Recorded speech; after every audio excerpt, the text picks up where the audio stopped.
Stone Island, for example, I don't think in their inception that they would think that it's going to be like a football sort of oriented brand. It was more like luxury Italian sort of guys that are doing sailing, and then look at this subculture's just completely adopted it. I couldn't put my finger on it. Maybe the Montirex guys really better say, probably right place, right time, right person involved.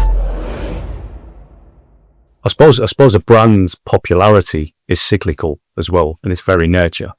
Just in one of our new customers, new brand, huge, growing crazy. Like I was saying, it's Montirex. And that's a new brand. It's not deep historical legacy.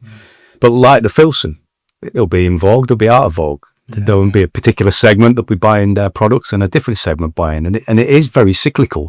I couldn't put my finger on it. Maybe the Montirex guys really better say, probably right place, right time, right person involved. Such a cool brand that, especially like, you think of the Scouse, starter pack is Montirex through and through. And it's everywhere. It's like my 14-year-old is like, oh, what? That's your customer?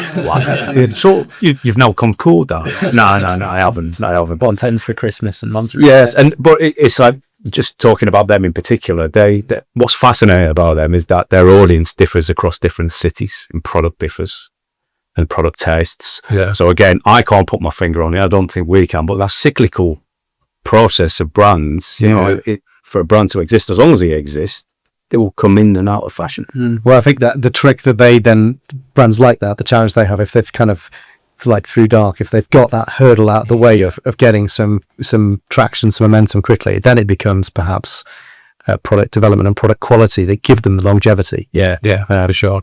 So yeah, absolutely. Because in a world where the likes of Temu and Shein exist, at some point someone is going to make that product at a much cheaper price, and if all you've got to go off is then we get into the semiotics of the brand and people buying into brand identity. Which is also the winner. You mentioned Stone Island, I think, earlier. So, yeah. Again, different audience over time, and now it's popular as ever as a brand. But like in the 80s, it was purely in Italy. Then it came over to the UK, and and I think it's about the individual, which I don't think any of us can put a finger on why.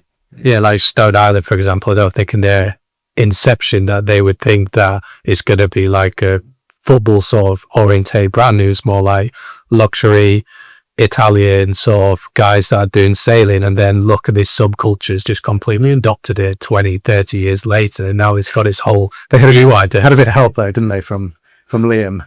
But that's it. Right place, right time, right person. Can't put He's the right person. And if that's organic, even the better. Yeah. If you've not forced that.